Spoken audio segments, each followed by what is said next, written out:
Good morning students, welcome to real active voice passive વોઇસમાં એકવાર ફરી આપનું સ્વાગત છે.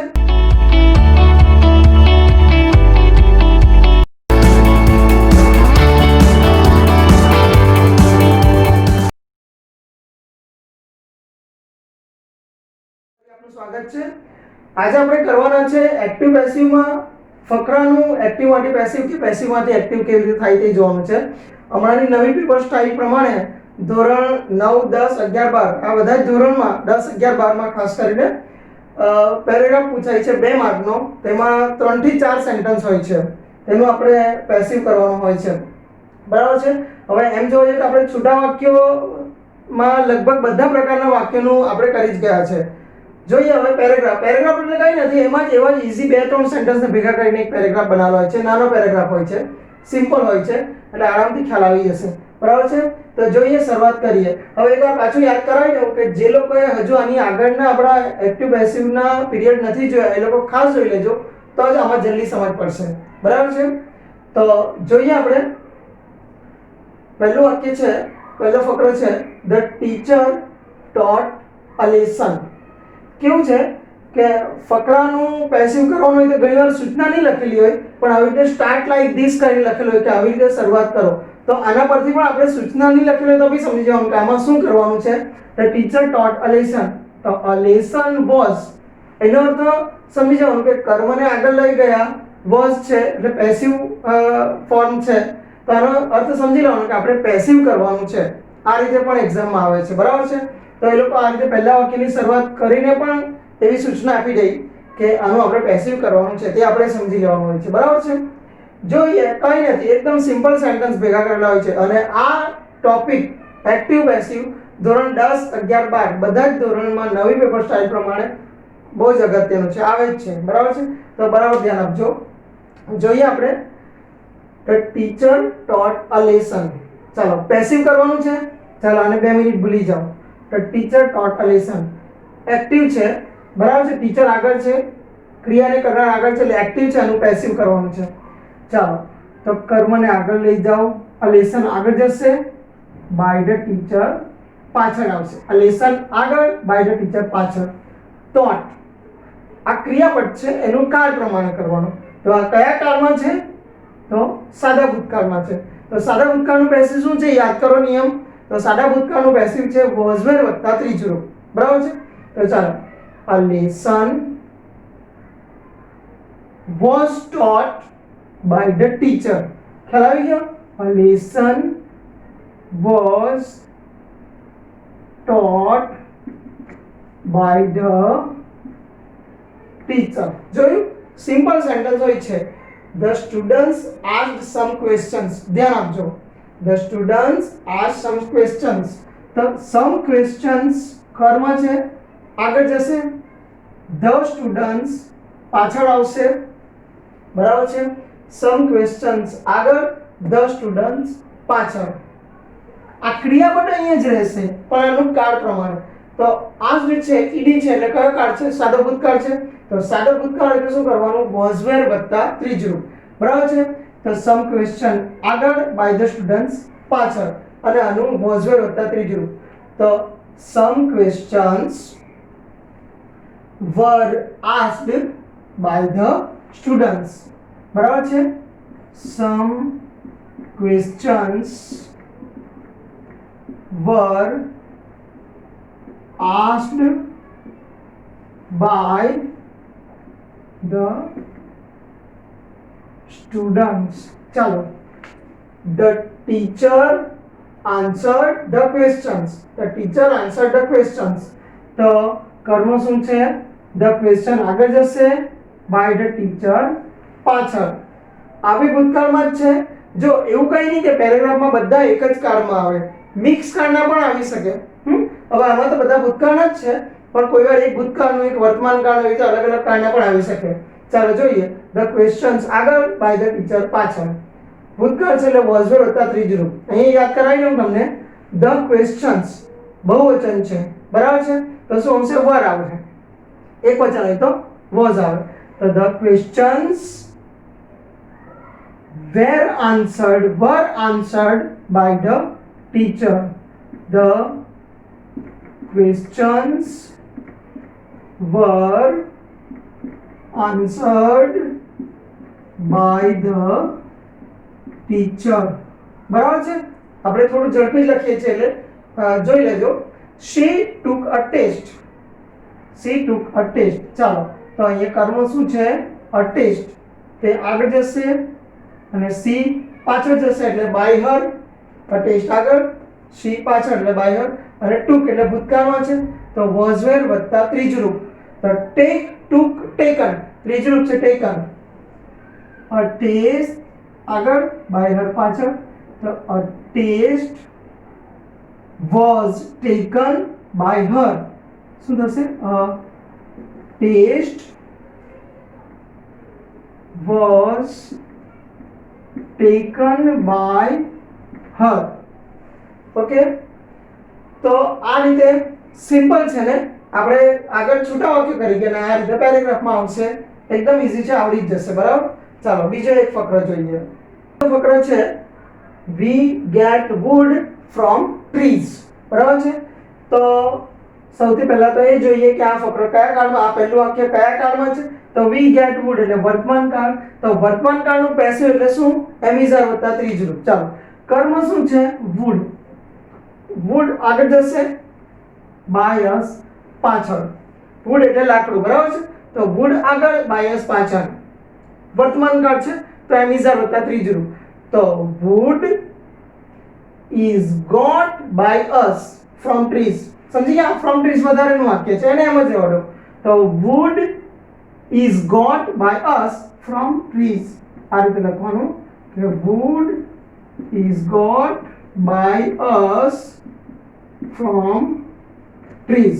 ચાલો, trees give shade to birds and animals.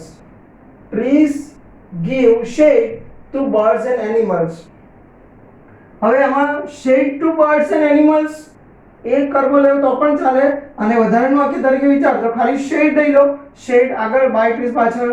બરાબર છે, તો પણ ચાલે. બરાબર, હવે આપણે આખું લઈ લઈએ. ધારો કે તો આખું કર્મ છે shade to birds and animals આગળ જશે અને by trees પાછળ.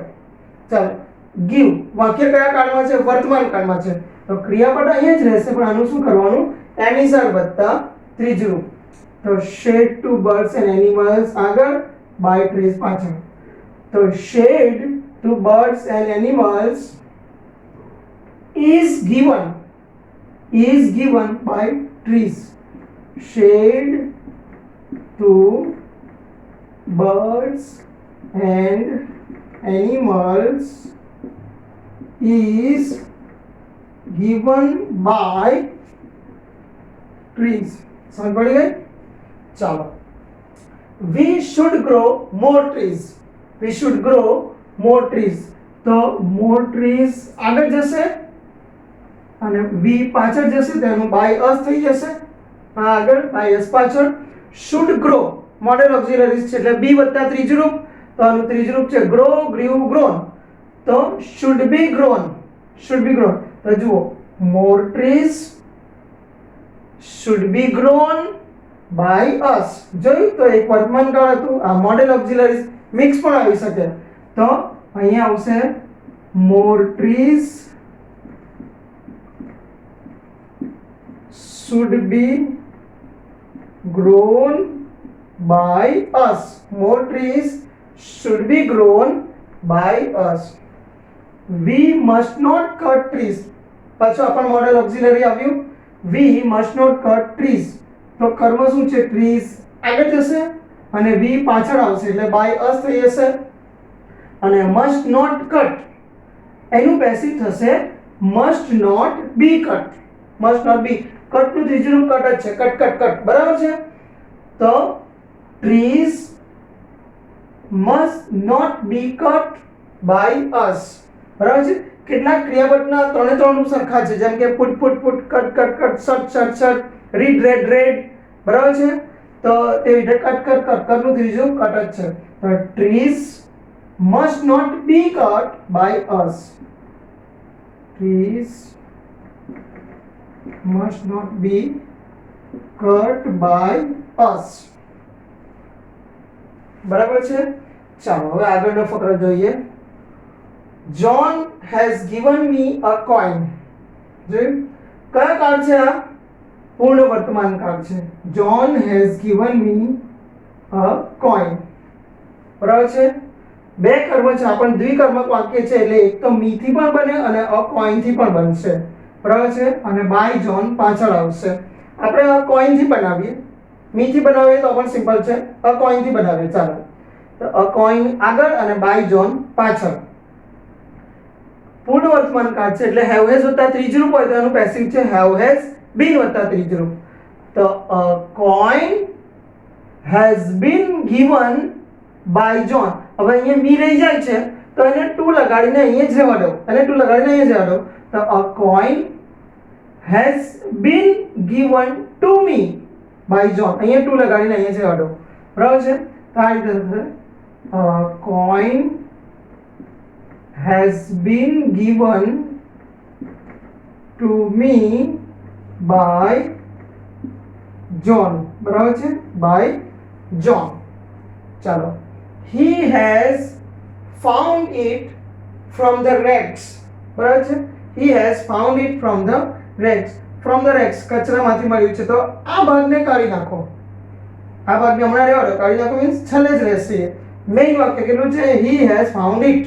એને મળ્યું છે. have has વત્તા ત્રીજું રૂપ પૂર્ણ વર્તમાન કાળનું છે આ પણ. તો એનું થશે પેસિવ have has been વત્તા ત્રીજું રૂપ. તો જુઓ it આગળ, he પાછળ જશે એટલે by him થશે. અને have has વત્તા ત્રીજું રૂપ હોય તો વચ્ચે been આવી જાય. તો it has been found by him from the wrecks. તો it આગળ જશે એટલે I capital. it has been found, find, found. બરાબર છે. તો it has been found by him. find એટલે મળવું, found એટલે મળ, by him from the wrecks. from the wrecks. ચાલો. I have never seen such a coin in my life. બરાબર છે. તો અહીંયા પણ in my life વધારેનું વાક્ય છે એ બેઠું જ રહેશે, એમ જ રહેશે. બરાબર છે. તો કર્મ શું છે? such a coin આગળ જશે, by me પાછળ. તો such a coin આગળ, by me પાછળ. તો such a coin, હવે a coin એક છે એટલે has આવશે. તો such a coin has never been seen by me. બરાબર ને? has never been seen by me in my life. તો આ રીતે લખો કે such a coin has થઈ ગયું, never તો આવશે જ. been ક્રિયાપદની આગળ જ આવે હંમેશા. been seen by me. I નું by me થઈ ગયું ખબર? in my life. ચાલો. I will give it to father. ચાલો હવે આ પાછું ભવિષ્યકાળનું વાક્ય છે તો આવી રીતે મિક્સ પણ આવી શકે. I will give it to father. અને અત્યારે રહેવા દેવું, આ એમ જ આવશે. I will give it. તો it આગળ જશે અને I નું by me થઈ જશે. અને will give તો will be વત્તા ત્રીજું રૂપ એટલે given. તો will be given. તો it will be given by me to father. it will be given by me to father. તો જોજો it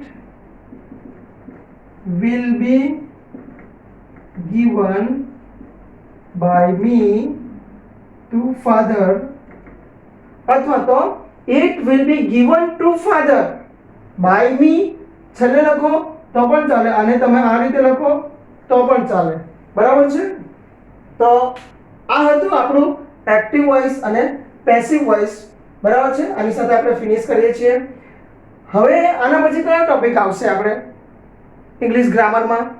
તો જેની આપણે બહુ આતુરતાથી રાહ જોઈ રહ્યા છે તે ટોપિક છે આપણો ડાયરેક્ટ ઇનડાયરેક્ટ સ્પીચ. બરાબર છે. તો આના પછીના પીરિયડમાં આપણે ડાયરેક્ટ ઇનડાયરેક્ટ સ્પીચ લેવાના છે. ખાસ છે ધોરણ 9, 10, 11, 12 આ બધા જ ધોરણમાં ડાયરેક્ટ ઇનડાયરેક્ટ સ્પીચ બહુ જ અગત્યનું છે. 4 માર્કનો ફકરો પૂછાય છે. બરાબર છે. તો હવે પછી આપણે ડાયરેક્ટ ઇનડાયરેક્ટ સ્પીચ શરૂ કરવાના છે.